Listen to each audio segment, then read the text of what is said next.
I'm Nikki. And hi, I'm Tiffany. And in a cutthroat real estate industry, instead of being competitive, we're raising the bar together. So this is Tiffany, and we actually started real estate around the same time. She was in July of 2022, and I was in March. And she has been the assistant for the top producer for how many years now? For about 4 years. She started off as an assistant for others, but she has built an incredible business on her own as well. Almost $7 million last year and already at almost $3 million this year. She is someone who has the biggest heart in real estate, which is why I love partnering with you so much. And she absolutely adores her clients. She has such a big heart for gifting people things and caring about people. And that is definitely something I try to model my business after. And I just love collaborating with you to make both of our businesses better. Mm-hmm. So I wrote 2 words down for you. So I wrote consistent and dedicated. And I feel like anytime I am in a room with you, I'm going to learn something. Like she has definitely out-researched by far. Oh gosh. Anything that she's going to talk about. Like I'm constantly learning from Nikki. And then also she is just an amazing realtor. I know that when she tells her client she's going to do something, that she is going to follow through with it. And she's like that in her personal life too. So that's super exciting. And then I did write down stats for the people that care about that. So in the 4 years, she has sold 135 homes. Last year, she sold over 14 million. So she basically has doubled and tripled and continued to rise in her business in the 4 years of starting. And then this year so far, she's already closed over 5.6 million, which is insane. So it's been busy. She is killing it in real estate, and we always learn a lot from each other. So I also meant to mention, I didn't forget. Yeah. She was a builder's kid growing up, and she has now built 1.5, almost 3/4 of her own personal homes. Her husband is one of the most talented carpenters you will ever meet, but her inside knowledge to building is untouchable. Like, I love it. It's great. Yeah. But we're going to start off with something so fun, kind of like a game show vibe, if you will, about real estate. Andrew behind the camera is going to ask us some debatable topics, and we're going to probably debate a couple of them. So, Andrew? All right. First one. The barrier to entry in real estate is too low. Oh, you agree with me? Yes. Okay. It's not, not all the Why time. do you think it? So I think just the requirements in general, like we've talked about kind of the schooling and it really just being 3 days of school and then going and getting a license. I don't think that there is any kind of interview process on that side of it. People just kind of on the side go get a license in real estate and they're not really, qualified, I would say, or know enough to be handling these transactions. No, I wasn't qualified at all to sell a home when I got my license. Like, when we first started, they literally don't even teach you how to open a lockbox in school. Right. Like the one thing you do the most of, and you don't know anything about actually being a realtor. You know basics of laws and some ethics and some timeshares, like random the rules. You know the rules. Yeah. Which, don't get me wrong, those are important, but you don't actually know how to be a realtor. And I like to compare real estate, and this is probably really controversial. I like to compare it to multi-level marketing, like MLMs, because any broker will take you because they make money off of you. Like, it's not like a normal hiring process that you think of when you go interview to work at a brokerage. Yeah, I definitely agree. All right. It's too low. We need more. We need higher standards. Higher standards. All right. Number 2. Sometimes you shouldn't ask for repairs. This is a hard one. I know you agree with this. Yeah, I do. Okay, you go ahead. Okay, the only reason I say this because naturally I want to completely disagree. Do not waive your right to an inspection ever. Ever. You still want to do an inspection even if you're willing to say like I'm willing to accept this home as is, whether you're an investor, whether it is an extremely competitive market, and that's where my feelings come from. We bought our own personal home and said we would not ask for repairs. Yeah. But we still had the right to inspect and back out of our contract if we were unhappy with the inspection. Yeah, and it's important to know that part of it because I think just the statement in general, like people feel like, okay, we're not going to even have a home inspection when we're not asking for repairs. But like during COVID, when the market was insane and we're writing offers and appraisal gaps, like that is one of the things we're kind of adding in is like, if there's something structural or foundation issues that are huge, like we are going to have the right to terminate if we don't want to move forward. Right. But it's not, dealing with not doing an inspection at all. You never want to go into a home completely blindsided, but you also don't want to make them mad by asking for 20 minor things when they're not prepared to, they feel like you could do that on your own, Completely agree. We agree. Maybe we'll agree on all of them. I don't think so. All right, number 3, clean homes sell faster than updated homes. I knew Uh-oh. I thought about this in the car. Shoot. Okay, so she's gonna tell you why your home needs to be clean, and I get it. Okay, I had a listing last year that was the most perfect used home you could possibly imagine, like pool, acreage, everything you could think. I did love that home. Yes, and we were, you know what home I'm talking about, and my seller does too. So we were competing with homes that were new construction in town. Like if someone, because of our price range, if someone was looking at our home, they were also looking at new construction in Greystone, which is what we're sitting in right now. So it's very hard to say that just a blank statement of if a home is clean, it's going to sell better to a buyer over new construction. If people, there's a certain price range. And I feel like once you get there, you're dealing with someone's going to want a new home no matter how clean your house is.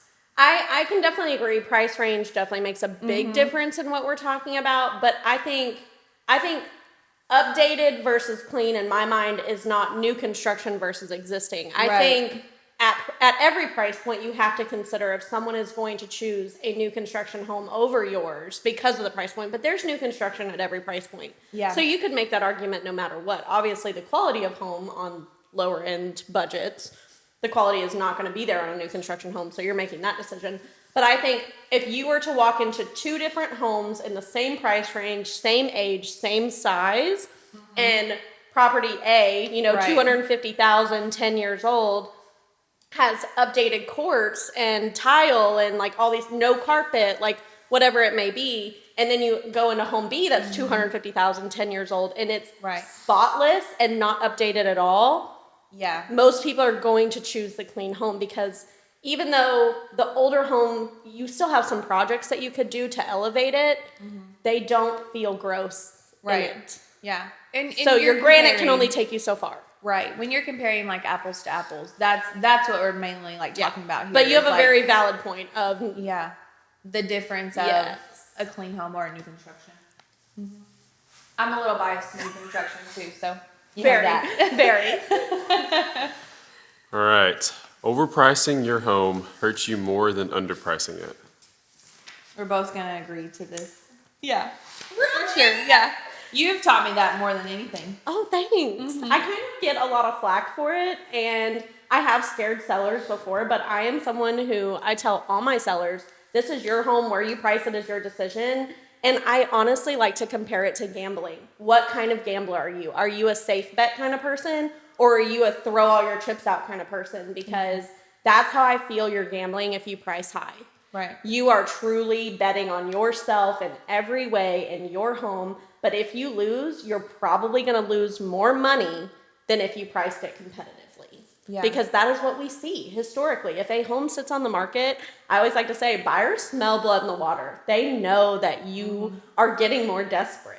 So I feel like if you price high, you better sell fast, or you better make adjustments quickly. Whereas if you price competitively, you're probably going to see an offer faster. Yeah, and showings are exhausting, to be honest.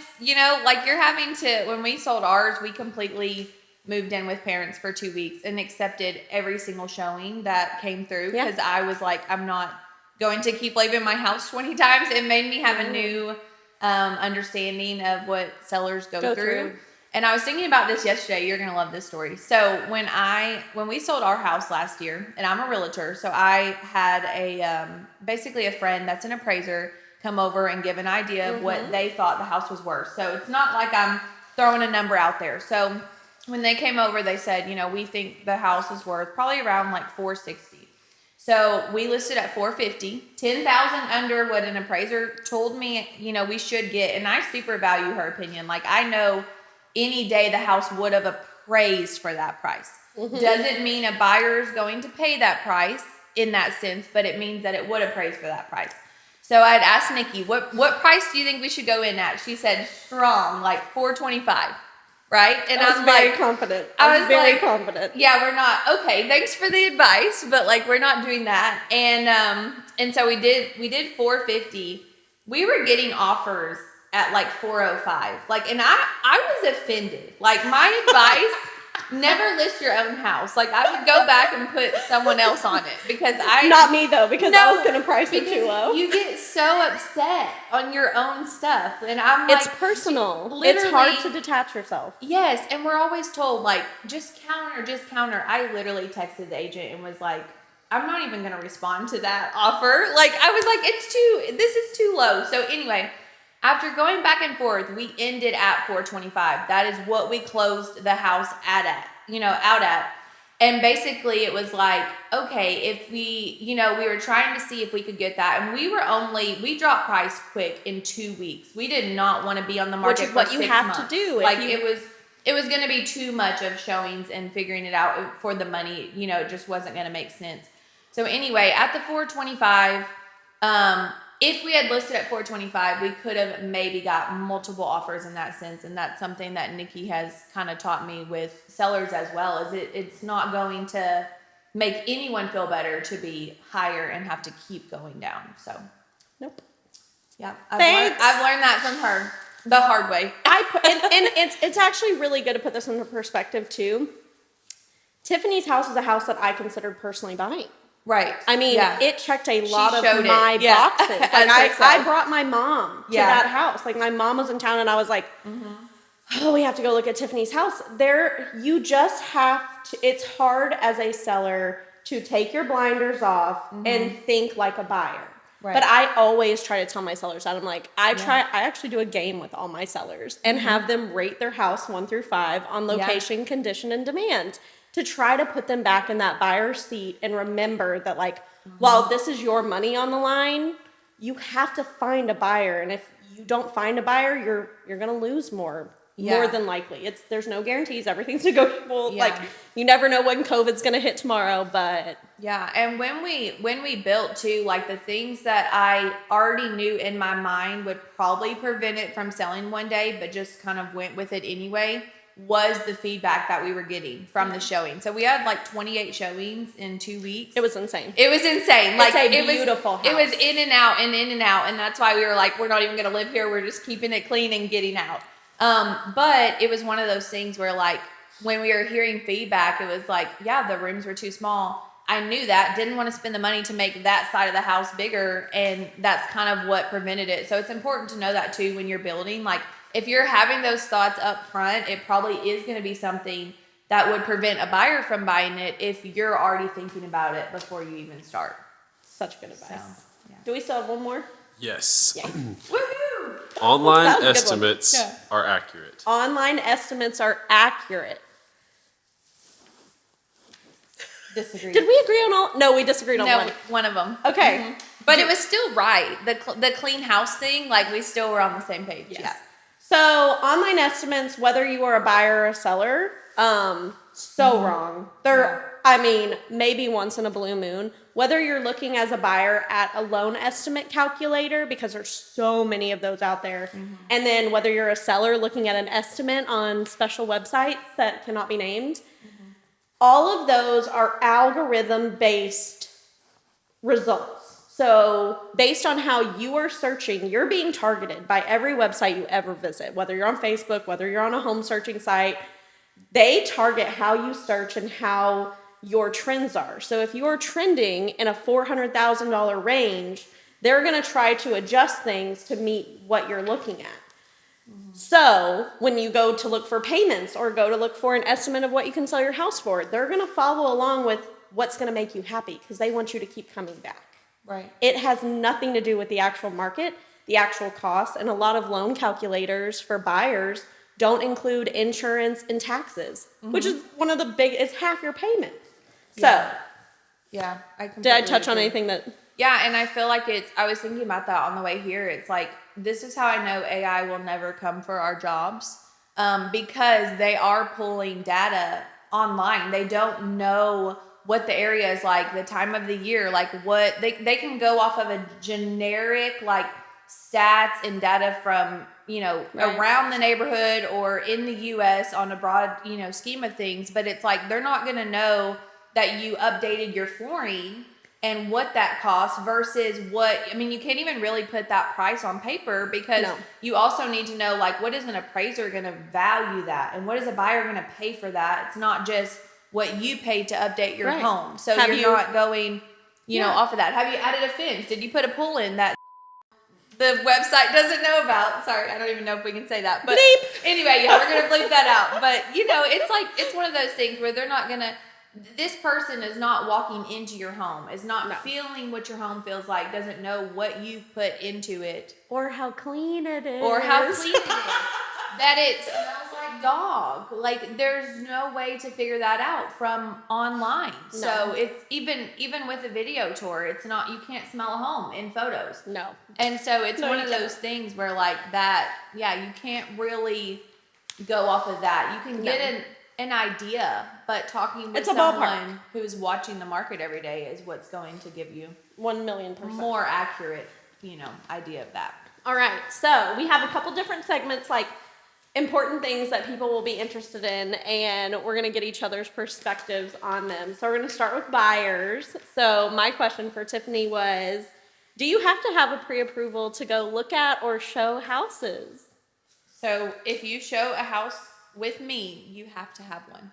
So that's my answer. So I do not show houses without pre-approvals, because that price is going to gauge our entire search. Like how much you can go up. Is there wiggle room? Do you need closing costs covered? Like, a pre-approval is going to tell us all of that. And so it's interesting. Like, it's really almost never that I just meet someone at a house and we'll show it. Most of the time when clients or anyone texts me that they want to go see a house, I will send a list of questions about who they're pre-approved with, if they've talked to a lender, just because I'm not trying to waste their time or mine Right. on seeing houses that we're not even qualified for. It might be 6 months before they can start looking. Yeah. Yeah. And then what do you think about that? I completely agree. The only times I will ever show a house without one is if it's a sign call on my seller's listing. Yeah. And it's because I'm not going to turn away a potential buyer for them, even though I do try to make sure they've at least had a conversation with the lender. I try to pry. And usually when you start asking those questions, you can almost immediately tell if they're actually prepared to buy a home or not. Right. And a lot of times they're not. They're just looking. And when you start asking those serious questions, they kind of, I just wanted to look. And it's like, well, the sellers aren't opening their home for someone who's just looking. Right. Sellers, I mean, especially if it's an occupied home, like they have kids, they have dogs, they have jobs and lives. It's the reason they pay a realtor to come do that for them. Like, Right. We're not putting them out because you just want to see. Yeah. It's disrespectful. Like, at the end of the day, and I know a lot of people don't necessarily agree with that. There's a lot of realtors that will show you a house without a pre-approval. Right. But I honestly think it's disrespectful. That's someone's home. That's like their personal, especially occupied. But you should not be wasting people's time. You shouldn't be wasting realtors' time. You shouldn't be wasting the seller's time. You shouldn't be wasting your own time, because you could get your heart set on a $500,000 house and your budget's $250,000. Yeah. Yeah. And I've also, I think people are scared of that answer. And that's why they because they are looking on websites and they're finding their price. And I do try to remind people, it could also be the other way around, where you think you can only afford one thing and we're looking in that range and not finding what you're wanting. And really, had we had the conversation with the lender, there was wiggle room in another spot. And you're having that conversation with a local lender, because it's not just like information online that you're pulling. Right. It's someone actually knowing your conversation about finances and what you can handle. So oftentimes I tell people, you might even be better off than you think. You're telling me you can't buy for 6 more months and you need to rent, but really you can buy right now, and nobody has had that conversation with you. So, I mean, I agree. think definitely for us, you have to have a pre-approval. So that's the answer to that. You are going to love this one for Nikki. So can you God. negotiate everything or just price? So my husband would be very proud of me when I say everything's for sale.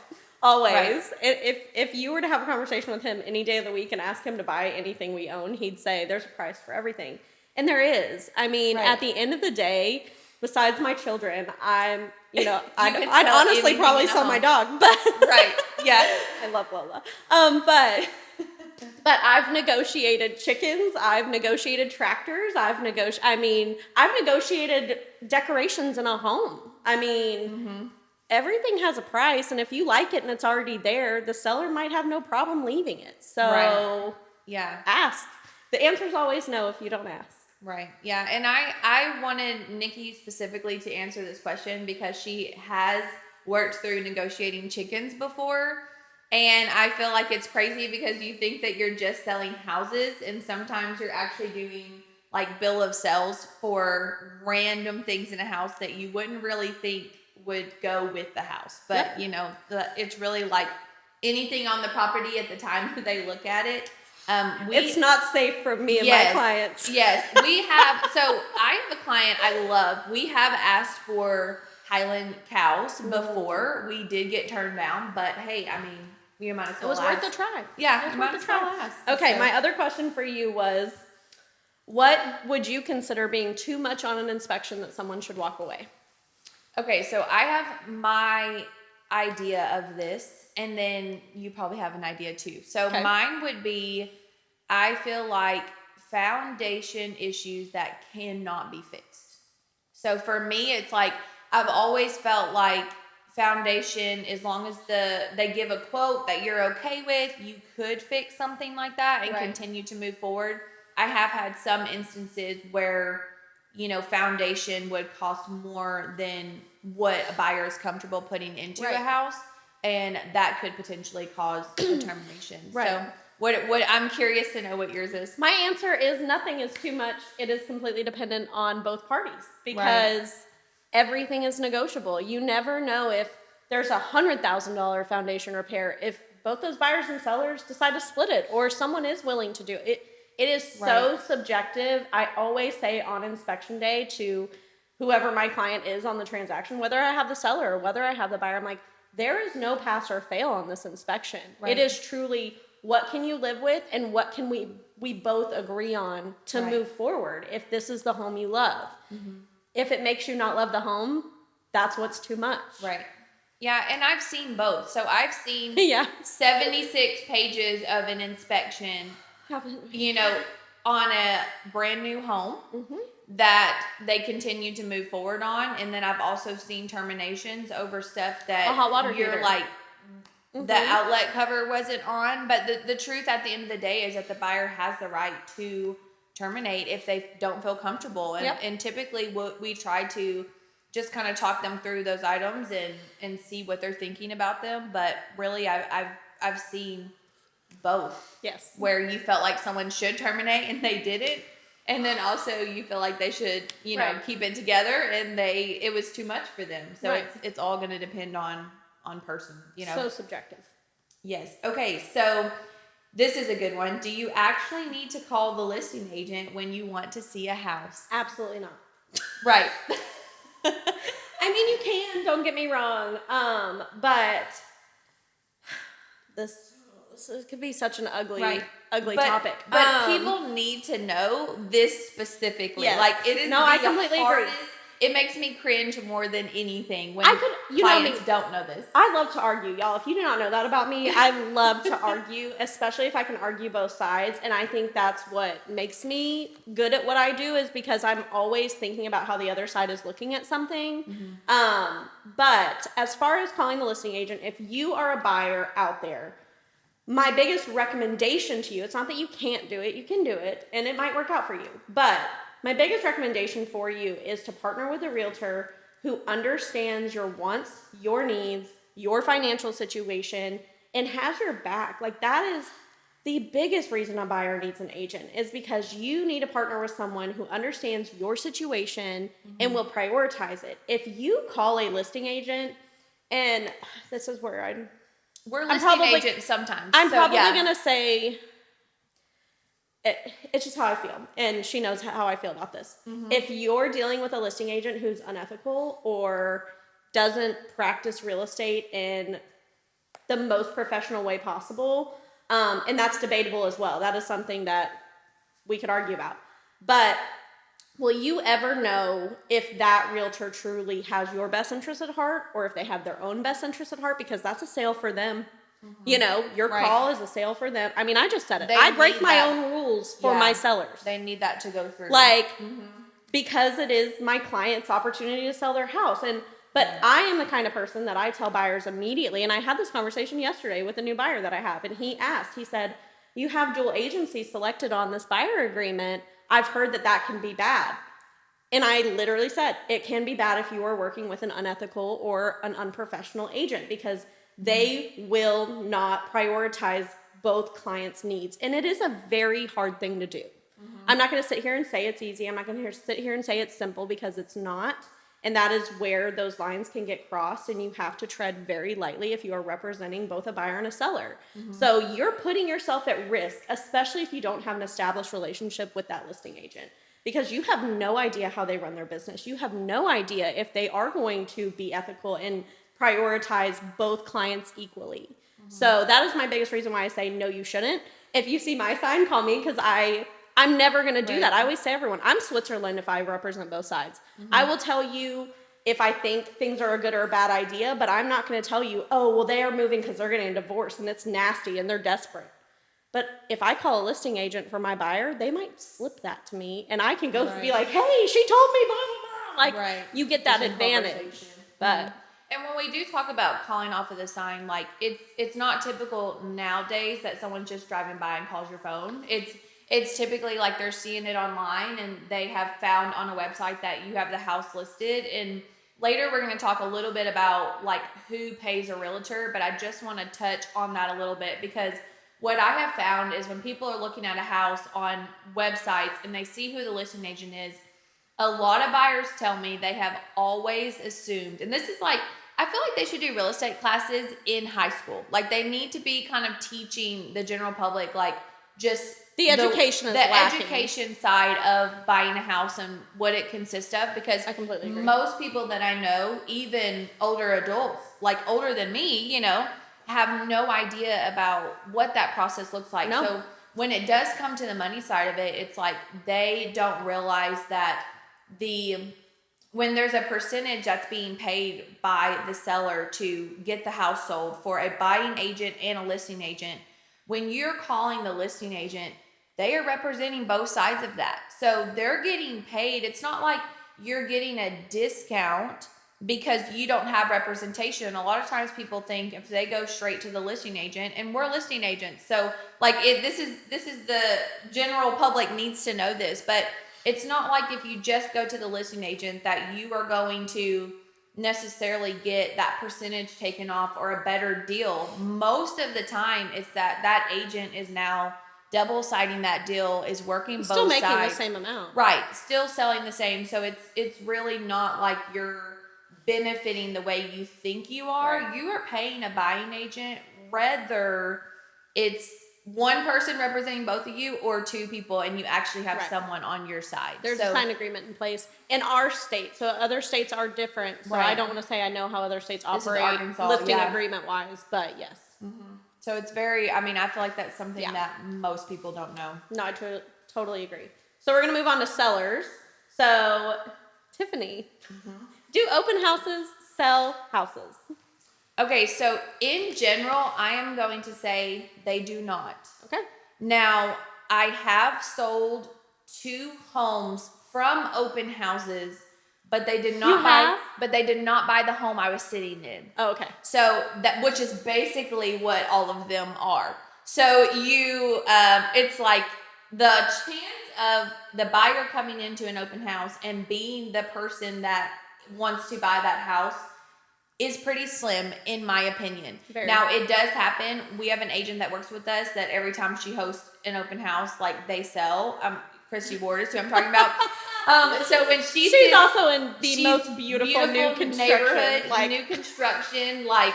And I sometimes I tell her, I'm like, I want to come sit with you because I don't know how you're writing contracts at open houses. She does talk about how a lender is with her there to kind of get them pre-approved ahead of time. But in general, I have met people at an open house that have bought another house or that house was too big for what they could afford. And then we went and found them a new house. But I have never in the 5 years of real estate sold the house that I was sitting in from an open house. And I do feel like something that I thought about is like, I don't feel like people that come to an open house are as serious as someone who is going to take the time to get pre-approved, call a realtor, and schedule a showing. They are people that are looking for something to do on a Sunday, and it is like once in a blue moon that it works out that they're buying the house. Well, and I always am worried about it. That's the truth. That's the hard truth. But so I think back in the day, before social media, before the internet, before the MLS was what it is, I truly think open houses were a phenomenal way to bring a buyer because you did not have the online resources that we have now. Right. I think the online way of real estate has completely transitioned how effective an open house is to sell a house. And I tell all my clients, I'm like, an open house is more for a realtor than it is for you because we hope we can get a new client from it. But it is additional marketing for your home. I don't want to act like it isn't. It is extra exposure. It is a different way to get in front of people. But the odds of it bringing a buyer are very low. Yeah. Very And there's a lot. The thing is, too, like, we're not going to say no to them. And there's a lot that we're going to do to try to get the home sold. And we will send flyers to the neighborhood. And we will. Yes, we will. Not every agent will. Send flyers to the neighborhood, send mail outs, postcards, like whatever we need to do, we'll post on social media.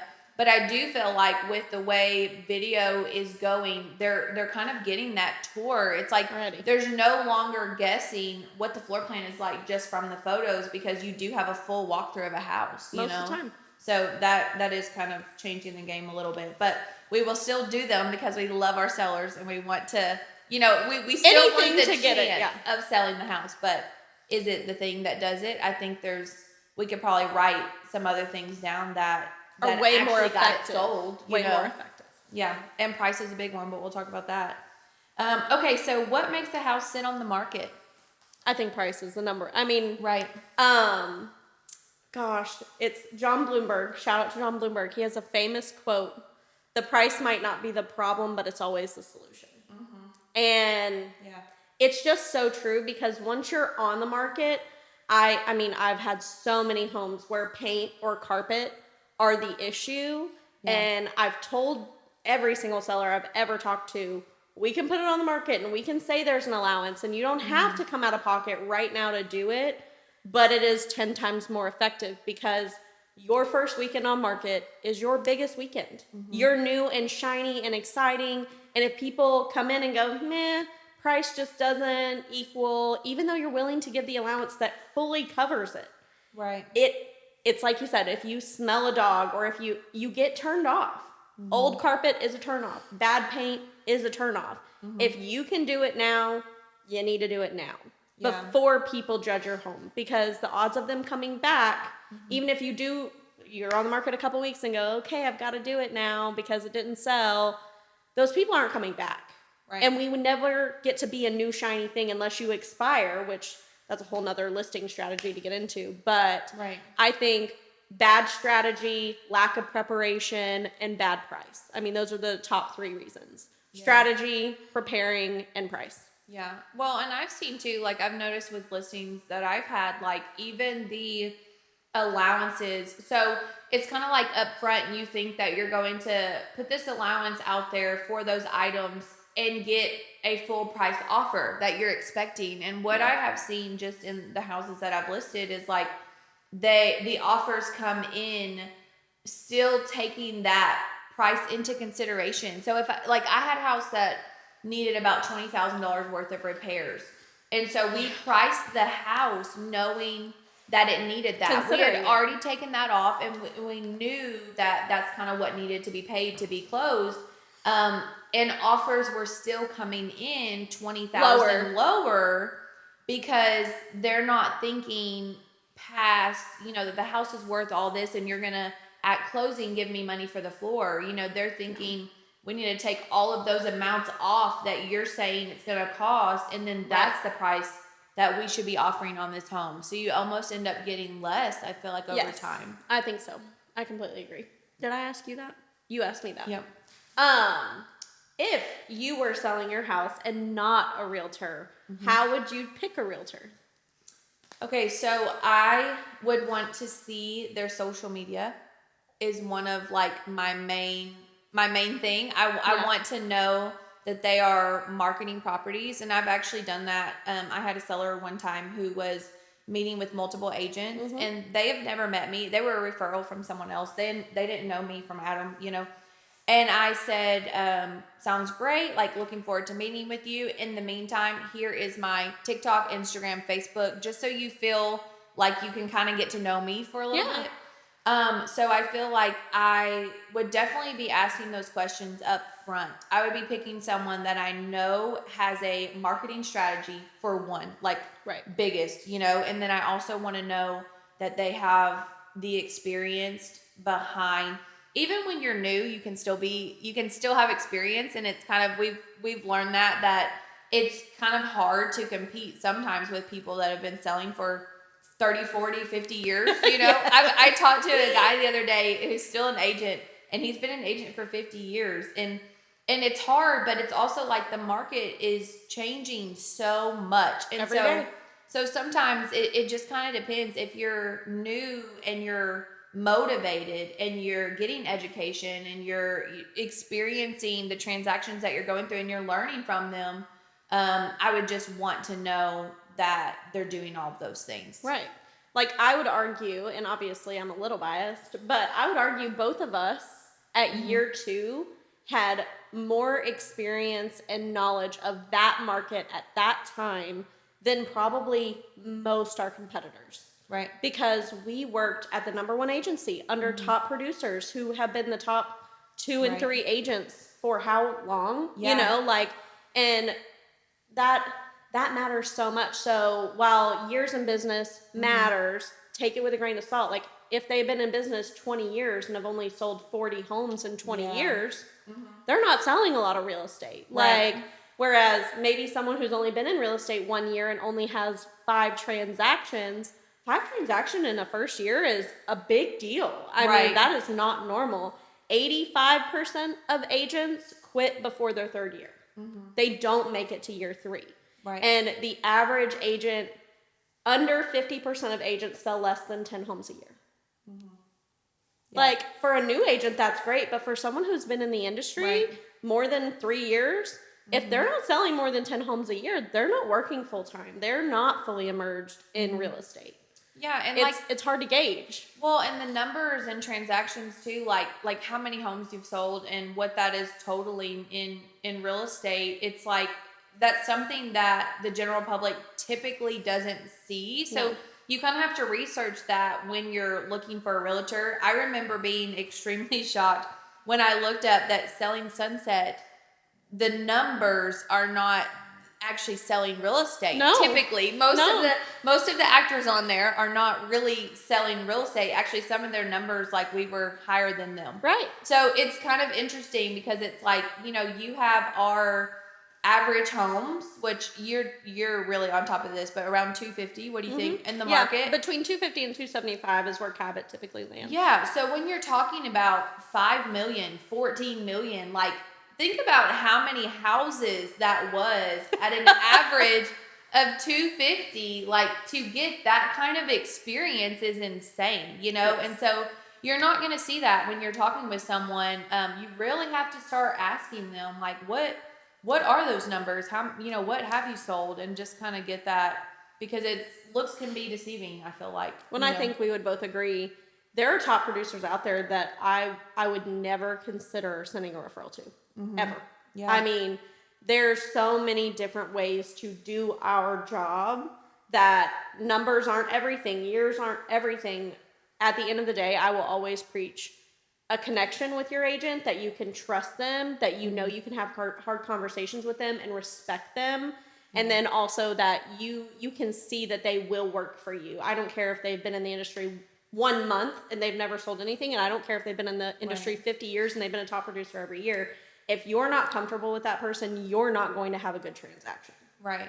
Yeah. And like, I mean, I think heart behind it is a big one. Huge. And how they make their clients feel and how they feel. I mean, I think if you're, following your realtor online and you really don't know they are realtors by their social media, like, that's kind of a red flag. that is a problem too, because like it's something that you're trusting someone, and it's like you want them to be doing this every single day. I mean, this is our job. Like this is what you're paying a professional to do. And so if you don't feel like you're encountering someone that's professional, like that, that's going to be your experience will suffer. Big red flag too. Yeah. For sure.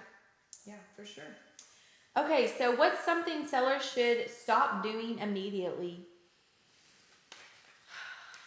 The biggest thing that sellers should stop doing is thinking that they know how to price their home before meeting with an agent and looking at the exact numbers, because the biggest mistake that I see in most of my listing appointments is my neighbor's house sold for XYZ. Well, your neighbor's house is 10 times bigger or 10 times smaller. Mm-hmm. Your neighbor's house was built 5 years sooner or 5 years later. And don't call an appraiser. Mm-hmm. I mean, Tiffany did it. And I mean, that is what happens when you get an appraisal, because an appraiser is to find the top value of your home, the absolute top max value that your home is worth. Is that important? No, because you want to know, what price does my home sell for in the time that you're comfortable in? Mm-hmm. That's two completely different numbers. So while, yes, you can look online and see estimates, and while, your neighbor's house might be a comp for yours, please quit thinking that you can price the home that way, because that is the biggest mistake for sale by owners make. They see what's around them and they think they know how to price a home. Unless you know how to strategically look at all that data. And what happened, I mean, we talked about already, what happened 3 weeks ago is not what's happening this week. Mm-hmm. It's a new market every day. So you want to be with someone who is immersed in it, can advise you based on those things, and can break down every section of what determines the value of your home. It's not just, my neighbor's house, or it's, not just this year. It's all of it together. Mm-hmm. Yeah, and it is like, so it's changing. And I was just thinking the other day, like for the longest time when you would go and run comps in the last 6 months, typically they would go up. They were rising every single year. I mean, we are COVID babies. We came into the market when you had cars like lined up out the driveway, and you were waiting. I literally stood in line to show my second house that I ever showed. I stood in line behind realtors and families. You're like offering above and beyond. You're waiving appraisal. Like, don't even care. Who cares what it's worth? Who cares what it's worth? We're just going to bring the cash and pay the difference, and that's kind of where we came from. And so it's always been like, if you pull comps from 6 months ago, I mean, easily it's going to continue to rise. Whereas the last year, I mean, there's been times that I have met with someone and then we met again 6 months later, and completely different. The price might have gone down since we talked. And that's a hard thing in real estate too, because it's like, you want to talk about, just how to strategically price your home and sell it. But also, like, you need someone who is constantly watching the market, because every 3 days it's changing, and it's not something you can just find online. Every weekend brings something new. I always say every weekend is kind of how I gauge my next week. Yeah. Our next segment is a shorter one. We're going to be quicker on these, but choosing a realtor, we're kind of piggybacking off of that. So my question for Tiffany was, should you choose a friend or hire someone more experienced? So my answer is, if I'm your friend, choose me. So I knew you were gonna say that. Yes, I and Nikki's answer is your friend experienced? how honest is your friend? No, how honest is your friend? Because if you do not have a friendship where you know, and honestly, my friends will tell you, like, is that person the person that tells you when you have food in your teeth, or are they the person that just like, oh, you had food in your teeth, even though they knew it? Like, you want an honest person that is not afraid to have those hard conversations, because real estate, as much as it's our priority to make it as smooth as possible for you, there's gonna be tough conversations no matter what. No matter how great of a transaction you have, how great of a house you have, there's going to be a bump somewhere. Yeah. It's not a perfect world, and you want to be able to trust that person is going to be honest with you and that you're comfortable. I mean, and you're talking finances and all kinds of things. I mean, this is, you might not want to be that intimate with your friends. Right. Yeah. So and I've seen that too. That's where the line, to me, it can get very hairy. Yeah. Yeah. And I've seen that too. And it's like, obviously I want every person that knows me to use me in real estate. Like 100%. If I am your friend, you should be calling me and not someone else. But I also think that, it's kind of important if if you have a family member that just started real estate and you're buying a $500,000 house, like, yes, it's nice to give them money, support them, use them, but like, would you do that if it meant that you might also lose money because they don't know how to negotiate on your behalf? Like, is that important to you, or was it more important that your friend felt good in that moment? It's kind of like this is a business. This is a business transaction. It's one of the biggest financial decisions you will ever make. If you trust that person that much, then you have a really awesome friend. But if you don't, it's not personal. It's business. Yeah. All right. What's our next one? So on choosing a realtor, and then we'll go back to money. So what makes a good realtor versus just an okay one? And I am going to tell you to be nice a little bit in this. No, I think my biggest and easiest way to determine this is, are they full-time or part-time agent? Because, I mean, real estate is 24/7. Do I wish that this was a 9 to 5 and I could clock out? I actually saw the funniest video the other day where a guy was out showing people, and it showed like clips from him showing, and his alarm went off on his phone. He's like, sorry guys, 5 o'clock. We're not looking at it anymore. And he got in his car and was like, see y'all tomorrow. And I was like, oh God. I was like, I mean, yeah, would that be amazing? Sure.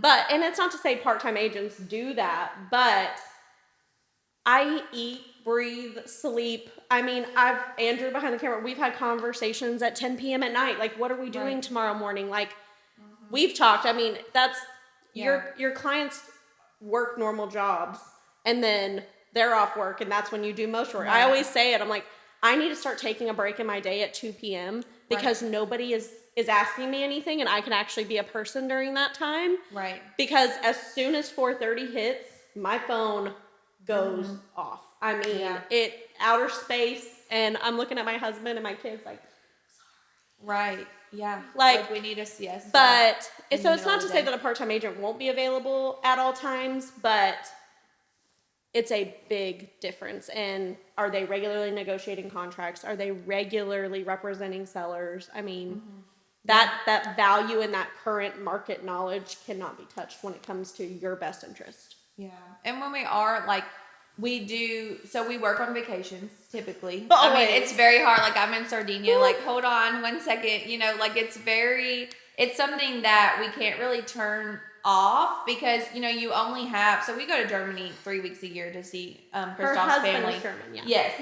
And so it's like, if you only have 30 days with someone to close a loan, 3 weeks of that is a long time. And That's all of it. Yes, that's all of the 30 days. And I'm so grateful for my clients that have been with me in those phases. But we also just have systems in place. So it's like, we are people who, are available all the time at night on the weekends showing houses. It's not as flexible as people like to think it is. It's not like we're pretty out here showing houses all day.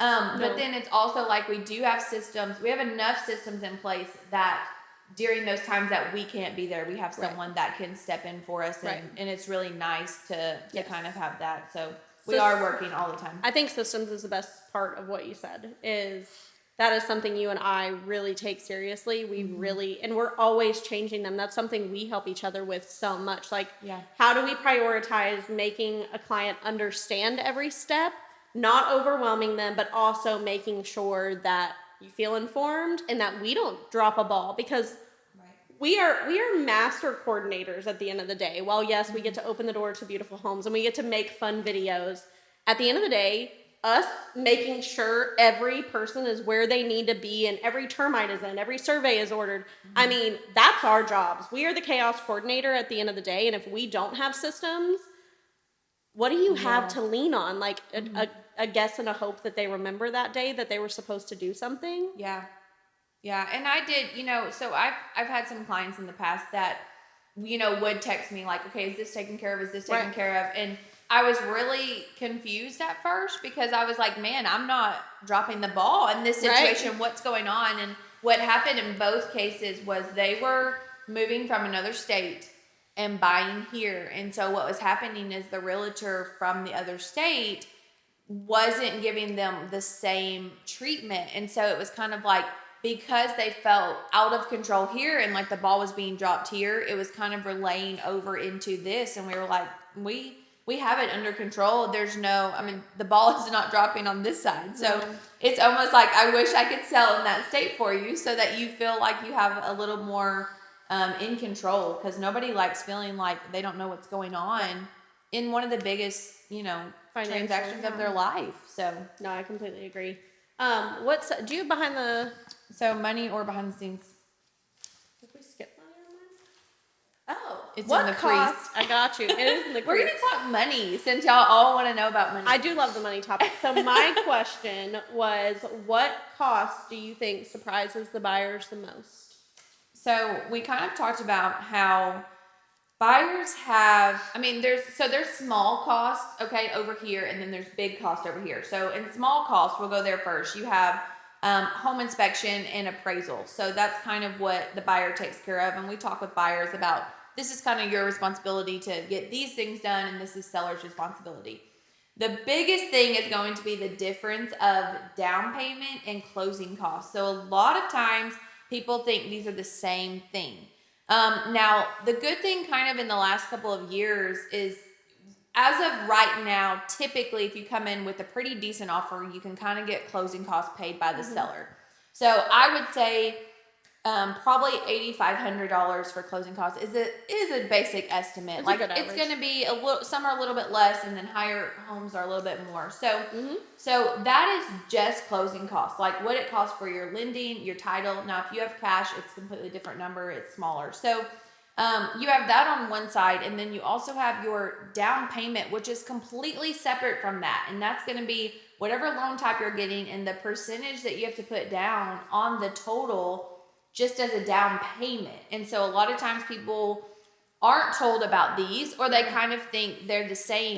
So that's why when you're talking to a lender up front, it's important to know those differences and kind of tell them like, hey, we do have this money in an account over here, or we do have this, credit card debt or whatever, because they're kind of trying to see the big picture. A huge picture. Yeah. A huge picture. Can we put this money, they need all these numbers to go around and operate by the time you're at closing and it's all on a sheet of paper. So I definitely think that buyers could be more aware or know, just education about the cost of what buying a home consists of. Right. And zero down does not mean you don't have closing costs, because that's my biggest, I think, surprise when I'm talking, because I almost only represent VA clients, and it's not because I don't help others, I do. But it's just strictly military. That's my network. Main so that is who military I base. end up helping the most. But a lot of them come to me and like, but you don't have to pay anything down for a VA loan. I'm like, no, you're right. Your first VA loan, you don't. But you still have closing costs, and closing costs are not a down payment. They are separate. They all come together at the end for a total, but they are not the same. Yeah, so that's and a great point. It's rare too. Like, so I've had a lot of people ask me about rural development loans recently, and it's like, yes, if you can't make too much, that's the first thing. So you can't make too much money to qualify for it, and it's also kind of on the outskirts. So if you send me a home in downtown Cabot, it's not going to qualify for rural development. And we do have websites where we can look up what houses qualify before we show you. Yes. But that's another thing too, is like 0 down on those loans does not mean that you don't have to bring closing costs. It just means you don't have to put 5-10% down to, Right. you know, to be able to purchase the home. Yes. Okay, so who actually pays the realtor? Ooh, okay. So this is one that can be very controversial to even talk about in the real estate industry because everything is negotiable. Highlight that, flash it on the screen, Andrew. Right. Everything is negotiable. So there is no set fee or rate or anything. Everything is negotiable. You are not forced to sign anything. And if you feel forced, don't work with that agent. But in our market specifically, we tend to see the seller paying buyer and listing agent commission. They typically agree to pay both sides. They do not have to, that's not required. And it depends on their listing agreement and how they write their listing agreement. It is a negotiable item again, so there's no set anything that I can say. But I have told every buyer, I literally like to go knock on wood. Right. And I say, I've never had a buyer pay my buyer agent commission. I've always been able to negotiate it. But that is also the power in hiring the right realtor to make sure.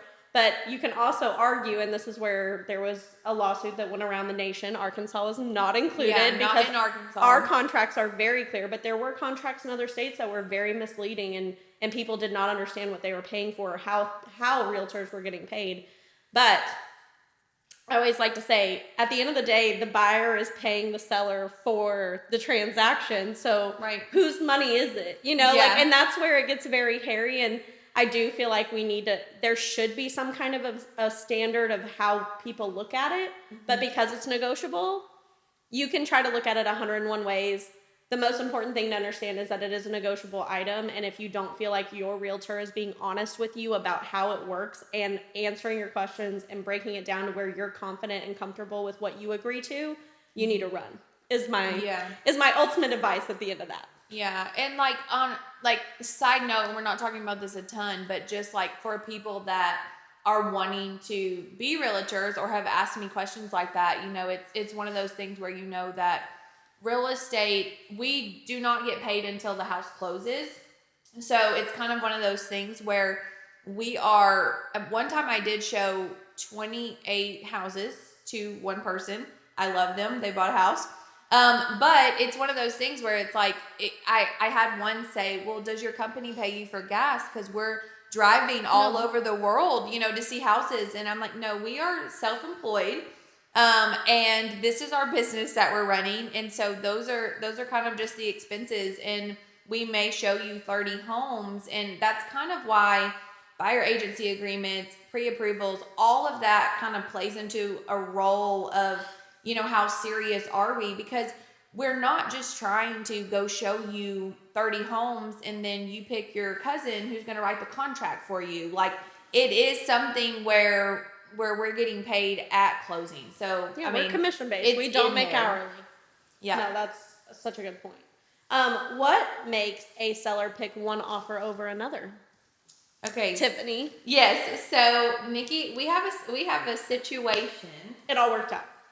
And it worked out for the best, but, well, for your people, it was great.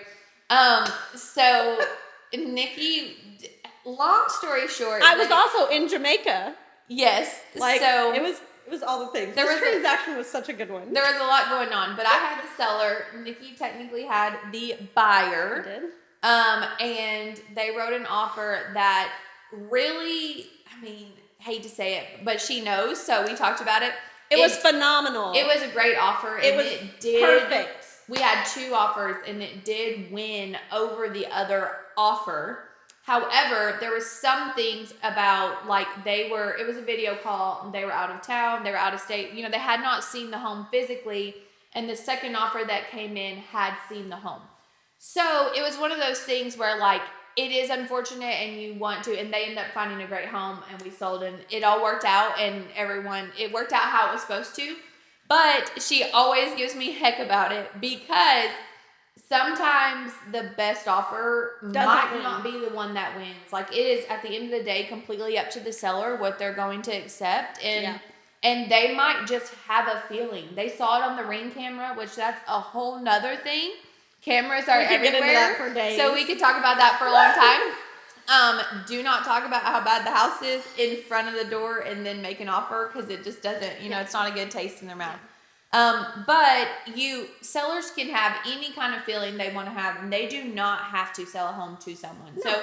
So it's one of those things where, like, and it was a hard decision. They loved both. So when you have something like that and you have two great offers and you're just looking for anything to decide one versus the other, it could literally come down to that one has physically walked the house and one hasn't, and that's just like, basically what can happen. So okay, last one on money. So what's one way buyers accidentally lose money? Accidentally lose money. Buyers. That's a really good They're not question. expecting to lose money, or they don't know about it, or I would say the number one way that buyers lose money that they probably don't even realize is the lender they choose. yeah. The closing costs, it's not set. It does not have to be a certain amount. Every lender can charge a filing fee or a this or that fee. I mean, they can add whatever they want into that for your closing costs. So while Tiffany gave an average, so on a $250,000 house, I know lenders that can get that closing cost down to $6,000, maybe even $5,500. And meanwhile, I've gotten offers when I'm the listing agent from other agents who are working with, I always like to say, corporate lending companies is my biggest red flag that I would suggest you stay away from. But their closing costs on a $250,000 house are $12,000. I've seen it too. And I mean, it's literally double. So that is probably the number one way buyers lose money, that they're not even aware because they think it's normal. They think that this is a standard, and they don't realize that it's a negotiable item, and that every lender is created differently, just like every realtor is. And that's another thing, like, a realtor is a cost to you, like that's part of it too. But I would say the lender is the number one way they lose money for sure. Yeah, and they're not just, it's not like they're out there just trying to screw over the seller. Like the buyer is not trying to screw. They have no idea and you what's lose offers going on because of it. That's the thing too. If I write an offer and my closing costs are $6,500, and then Tiffany's got a buyer whose closing costs are $12,000, who's going to win that offer? The best offer doesn't always win, but you know, like, your odds of getting the home you want, losing money. I mean, a lender is a make or break item for a buyer. Well, and if you don't have any other offers, it's very likely that we would go back to the agent and try to get some of those numbers figured out.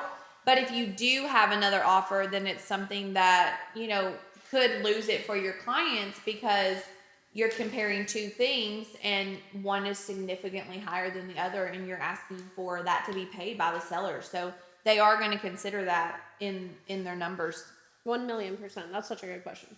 So behind the scenes, what does a realtor actually do that people don't see? That list could go on and on. Everything. Literally Most of what everything. We are counselors. We are, we do so many things. But I will say, the question I get asked the most about people that want to become a realtor, they do not understand paperwork. And I literally compare it to like a nurse. I'm like, okay, you see 50% of the job. So you see us opening doors. You see us doing video tours. You see this like luxurious, is that the word? Yes. Life of a realtor. And really, like, we are spending hours a day making sure that the paperwork is correct. So that, I mean, the paperwork is lawsuits. Like, it is the biggest and most important part of a transaction, that because we have researched it, it's makes more sense for us to do it when the buyer or the seller doesn't know what those papers look like every day, So it's kind of one of those things where there's so much that goes into it. This is why I'm an assistant and I have an assistant. This is why you have two assistants. Like, there is so much more than the contact with the client that I feel like, people don't know. And a lot of the times we're not really telling you when stuff is hitting the fan. Like, there's so many things. Our job is to keep you calm in a situation that could potentially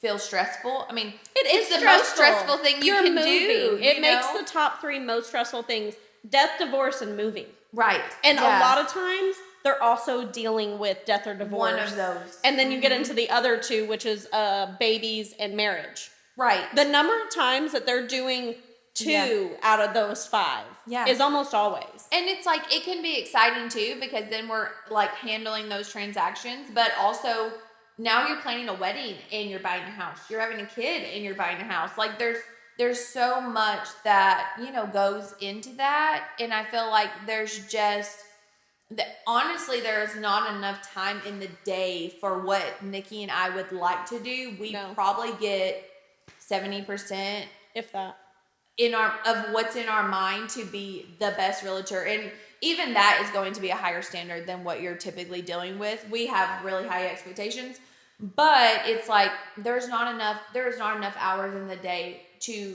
do all of those things. No, not even close. And to piggyback off of your question to me earlier, is what's the difference between a great realtor and a decent realtor? Paperwork is one of the most important. The way you write, because that's the thing, like when you write an inspection request or when you draft an offer and things like that, anything that isn't just a checkbox is subjective. And like, I had one recently and the agent sent over the inspection request and it said, and all repairs at the end. And it was like, okay, do you mean all repairs for the item you were discussing in that sentence? Or do you mean all repairs in the inspection summary you were referencing? And me and my client went back and forth for a minute, and I texted the agent and was just like, hey, like, what did you mean? And she was like, what I wrote. And I'm like, we're confused. Like, Right. and then she looked at it and she goes, oh my gosh, I didn't edit, and she just had a typo basically at the end of it, Right. which, and it's an honest mistake. I'm not roasting her at all because we've all done it. We're all human, but that's a very light example of what could go wrong, but it could be so much more serious than that if someone wrote the wrong thing or, interpreted it wrong, which it's easy to misunderstand what other people are writing. So yeah. And I've heard the of people, paperwork. like I haven't specifically done it yet, but I've heard of kind of having to pay for blinds and a fridge because something was not communicated. It's like you're wanting to write a sentence in a couple of blanks that encompasses everything that your client has said to you, and you're wanting to make sure that all of that is included, and it's not. There's times that, if you're missing those things, it could be something that costs your client money. Literally. So that's a really good one. Did I ask you? Yes. Okay. So on behind the scenes, what's something we wish every client understood? I actually had a client that I did an interview with recently, and I don't like saying it because it is my ultimate goal that you never know how many people I'm working with at one time. But it is, I guess, to be perfectly honest, it could be a disadvantage for working with someone like me who I'm dealing with 10 to 30 clients at one time. And that's really crazy to wrap your head around. I never want you to feel that. And I would say most of my clients will tell you, like, yeah, they feel like they're I tell people, one-on-one. like, right now I'm dying on the inside. If you don't see it, my foot's shaking. Like, I know I need to call an appraiser back already because I saw it. That's why I had to flip my phone over. Yeah. I tell my clients at every consultation or listing appointment, if you don't hear from me in 2 hours, you might want to make sure I'm not dead, because that is the max amount of time I dedicate to anything. Dedicate to a listing appointment, an interview, whatever, showings. I typically don't show for more than 2 hours at a time. And my clients know that while I'm at showings, like, I tell them, I'm like, hey, I will not answer my phone unless it is my family or it can make or break a deal. But that's just reality. But I wish more clients understood at the end of the day, like, I can't. Yeah. I do. I am not someone who sets a lot of boundaries. Right. And it's probably my biggest weakness, and I have tried to work on that this year. But I will never not value people's money over my lunch. Right. Like, yeah. your hundreds of thousands of dollars are more important than my sandwich. Yeah. And as much as, yes, do I need to eat and take time off? Yeah, I should. We're fasting for real estate. But that's, I mean, at the end of the day, that is what I wish some people would understand, because there are the clients sometimes that like, it's like, hey, you know, like they'll send you 5 text messages in 20 minutes. And it's like, I promise you, like, I am going to answer you like within 2 hours, and that's my max. But I know agents out there. I mean, I've texted an agent and haven't heard back in 3 days. Yeah. And I've called, texted, and they still don't respond. Like, right. So it is one of the things I value the most as far as like what I can promise my clients. My clients don't get left in the dark. They don't get left on red. And if they do, I tell people, don't be afraid to text me or call me twice. But give me at least an hour to 2 hours, because there are times in the day where I do things like this, or I sit down with a client and I want to give my undivided attention. Yeah. Because people deserve that too. Well, and I kind of think of it. I used to do wedding planning on the weekends. It was my 3rd job at the time, and now I'm just down to 2. But basically what I would tell them is like, so we had a main planner, and she would kind of explain to people, like, if it is a Saturday of someone's wedding, I am going to be not on my phone. I can't answer, like, I will respond by Monday to your wedding that's happening in 4 months and 6 months and 3 months. But you're not going to want me to be texting another bride on the day of your wedding. Right. You're paying me That's for a really your good example. Undivided attention on that day. And so it's like, we're trying to give the same experience to someone who wants to buy in 2 years, someone who wants to buy in 6 months, someone who is moving in next week, and someone that is closing today, you know? And it's like, you're balancing that while also keeping in mind of like, if I don't give them the same energy, and you know, they might not want to use me in 2 years, you know? And so you're trying to kind of balance that. But it is important to know, like, you know, there is going to be people who are closing this week that might need a little bit more attention than the one in 7 months. Well, and the roller coaster that, and I am very close with my clients, so a lot of my clients hear kind of what I'm going. I'm a very open book. I'm not a secretive person, and I don't hide things well. I'm very extroverted. But the roller coaster of emotions that we go through in one day, like, I'll have a client whose mom just died and they have to sell her property, and then in the next phone call, I've got a first-time home buyer celebrating their closing. And to switch, to flip like that, and that's probably the ultimate toll of being a high-producing realtor. It's so rewarding, but it is a roller coaster most days.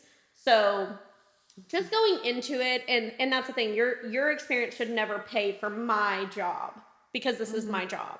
Right. But also just the awareness that it is a thing, you know, that I could have just hung up with someone sobbing about their parents' death, and then now I have to talk to you about your exciting, you know, that is a factor that I wish more people understood, I guess, is the best way to put that. It's not that I expect sympathy or, you know, it shouldn't change their experience, but just awareness. Yeah.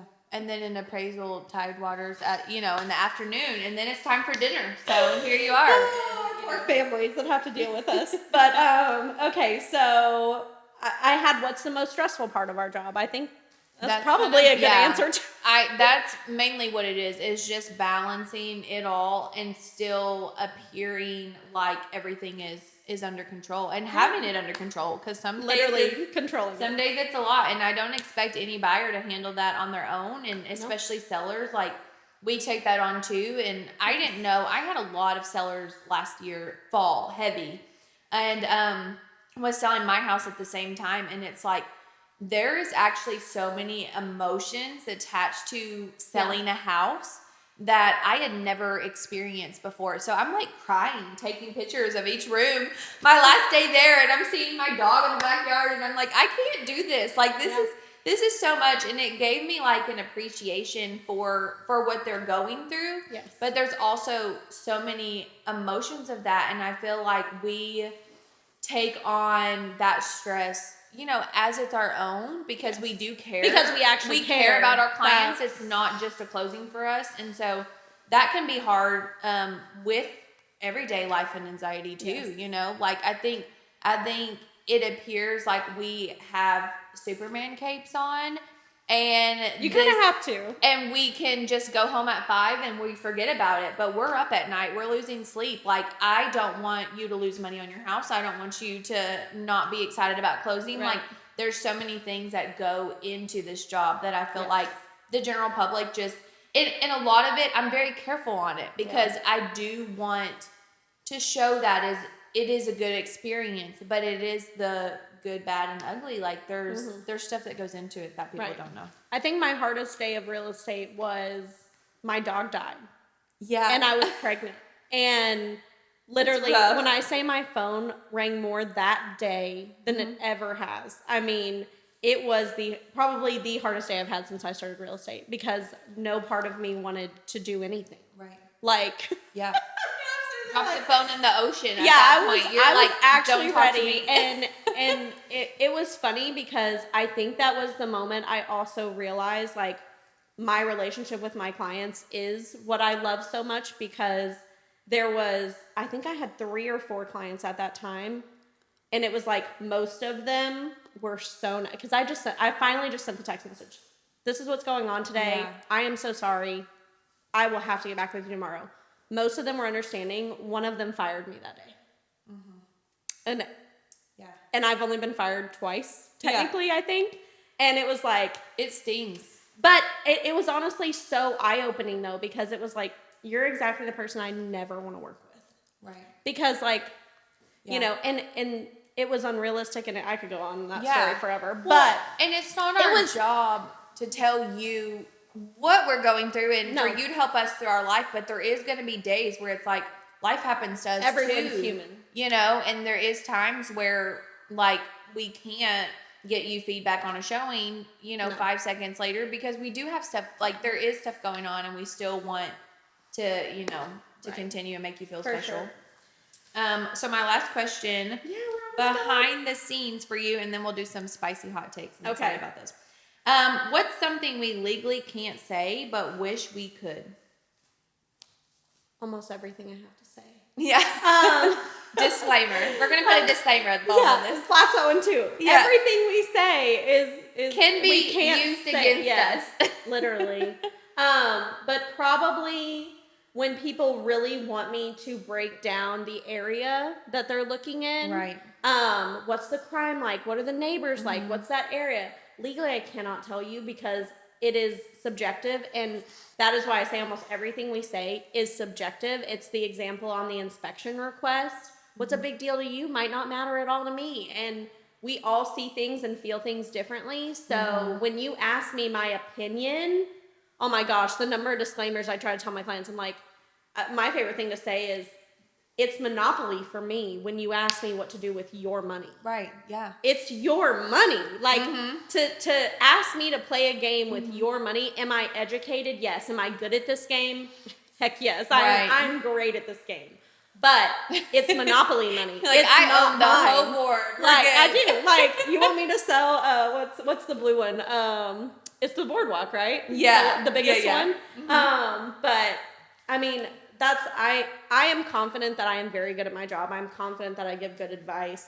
I wouldn't give it to you if I wasn't confident. And my clients know, I will tell you, like, if I don't know the answer to something, I'm like, I don't know the answer. I'm going to find someone that knows it though. Like, you're not going to be without because of my incompetence, which I wouldn't say it's incompetence. I just don't know everything. I wish I did. Right. But I would say pretty much everything is I wish that legally I could say whatever I think and feel at the time, but at the end of the day, I'm the professional here, and I have to remember how much of it is subjective based on the client. So I tread very lightly when you ask for my opinion and ask what I would do and things like that. That's probably the hardest part of and we did making ask sure that I'm- question a lot, and especially with military, because it's like they're coming from somewhere else. They've never seen this area. They're sight unseen a lot They of kind of times. want to know, you know, what that neighborhood is like, and that's just one of the things that we won't answer. We can't talk about it. You know, we can give you resources on how to look that up, but we can't necessarily give our opinion on if an area is safe or not. 1,000,000%. And we all know how Tiffany's going to answer this question, but I'm going to I ask her forgot what anyway. it was. Are we on to hot takes yet? Yes. Okay, what's the question? So I forgot. this is our last little segment. New builds versus resale. What's better? So, right now is what it says. Yeah, I know it says right now, and that's the part that kind of throws me off. But basically, so I'm gonna segment because I have I did an interview with a builder, and that will come out in the next couple of weeks. But we did a whole thing on this, on new build versus resale. So I will tell you to watch that. But yeah, whenever that comes on, you're gonna watch it. But I will say that you need to be prepared to pay top dollar for a house if you're buying new construction. Even more so if you're building a custom home. So it's like I represent both of those situations quite a bit, and I love it. I literally eat, sleep, breathe new construction.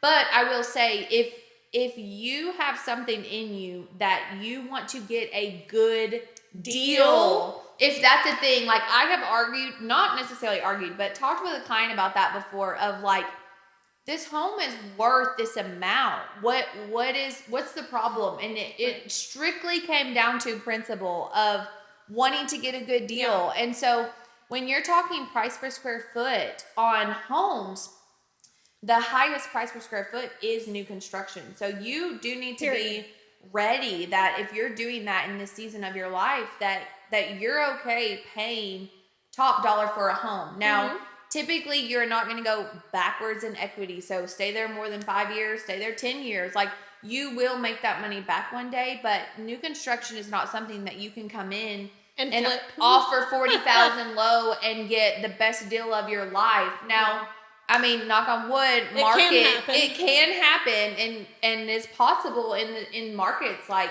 kind of some of the markets that we're seeing. But at the end of the day, like, you need to be ready to make that decision when you're deciding between buying a home that's used and new construction. And another thing that people really don't, think when they're thinking of this, you're probably going to lose square footage when you're going with new construction. So when you're picking a used home, you are going to get, because the price per square foot is lower, you're getting a bigger house for the same amount of money. But on a new home, you don't have upkeep, maintenance, you get a builder warranty. So there's a lot of perks of going that way as well. But just be ready for the pros and cons of both, is what I say. 1,000,000%. Do you have anything on that? I always tell my clients, when it comes down to new construction versus an existing home, it comes down to style preference more than anything, I feel, because in new construction, unless you are building a custom home, spec homes are they're not all basic to every extent, but like you don't get the crown molding and the recessed ceilings, and like, you don't get a lot of those what were builder grade back in the early 2000s that really did elevate a home because they could do it. The cost to build a home was nothing like it is now. So style-wise, there's that style element that you may differ in. You may like a more classic traditional home versus a more modern home. But then also exactly what you said. Like, with the new construction, you're going to save on insurance. You're going to have everything's brand new. Those kind of things will help you cost-wise as far as maintenance and upkeep and things like that go. But an older home, when it comes to equity, you are a lot more likely to earn equity faster in an older home versus new. So I think you touched on that. Sounds good. Okay, last question. Is staging actually worth it? Woo! Okay. We are in a staged home right now, so we'll see. So, staging. So I think to what degree of staging is extremely important, because I do not feel like most homes need a professional staging company to come out. And even new construction homes, I think this is a last resort usually in most cases, because professional staging where you get a company involved is almost as expensive as a real estate agent. Staging is insane if you are actually staging a whole house, or even just like living room master with full furniture.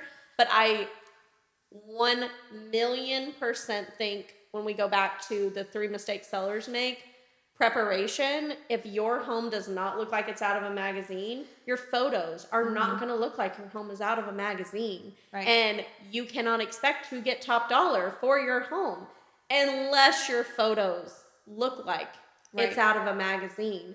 And you can do minor staging, you can do major staging, but at the end of every single day, if your home is not cute, neutral, feels open, decluttered, you're going to pay for it. Yeah. You will pay for it. Yeah, and I think people think of staging as like, okay, you're putting stuff in a vacant home, but there's such a design aspect of it that I love, of just moving furniture, Yes. opening up a room. Yeah. I mean, yes. even the furniture that's already in your home, like you can change some of the decor pieces out and it make a little bit more sense. I also like to take, sometimes it just depends on what it is, but I'll take down like personal family photos, Yep. pictures of your baby. Like we don't really need to have that on the internet, you know, so it will be, Right. it's just different things that will kind of help a buyer visualize themselves in that home, and it's not necessarily just stuck to your style that's in the home. If an agent doesn't walk you around your house and tell you, hey, that huge chest of drawers in your kitchen dining room takes away from the feel of this dining room, or tell you, hey, like, let's get rid of this rug, it's too loud, or hey, we need to take down the LED lights that look tacky in the kids' bedroom. Right. If we're able to, because those do peel paint. But if they're not doing some kind of strategy about how your photos will turn out, that listing agent is not doing you a favor. And if they whip out their iPhone, please kick them out of your house. Right. Or if Please they don't don't, hire also if they don't show up at all while you're taking photos of the house, that's another thing. Yes. And I mean, I don't know how many times that's happened, but I feel like if your agent is not there ahead of time to kind of move things around and make sure your toothbrush is put away, and like basically just scanning the room with their eyes, if they're just sending a photographer into your house and hoping for the best, you don't get results by hoping for the best. Like you seriously get results by showing up every The day. photographer's over there dying. Yeah, he's like, oh no, don't tell him. you Don't know tell how him the many people secrets. don't come to my listing Yes. for us? Yeah, we just gotta, I mean, that's the thing. It's just what's going to separate your house from someone else. And it's important that when you're picking your team of people, like, that you're doing that. I think that's a perfect way to end it all. Is if you have any questions that you want us to talk about, we would love to do this again. Drop we have them. so Drop much them below. fun going through this together, and this is kind of what Tiffany and I try to sit down once a week and talk about hot topics, what makes clients happy, what costs them money. I mean, we are always doing this, so please drop any comments of anything that you want to know more about, maybe something we didn't talk about. And maybe drop what your favorite things are about a realtor you've worked with. Maybe drop your least favorite things and don't name anybody. But please give us feedback on this, what you like, what you don't like. And just know that there are great realtors out there, no matter what age, size, range. You know, don't take everything for face value. But I would say that this partnership that we have is one of the strongest things, and I could cry right now. But it's one I of, love her. I love you so much. But literally, it is one of the best things about my business that I bring to people, is that I have these relationships, and that I hope more realtors will see things like this. And even if this doesn't reach the public and just realtors watch this, I hope y'all know that our collaboration, even though we are direct competitors in our market, it's magical, and I hope more people do things like this to better the experience for clients. Yeah, thanks for having coffee with us, or chocolate milk and energy drinks. See you next time.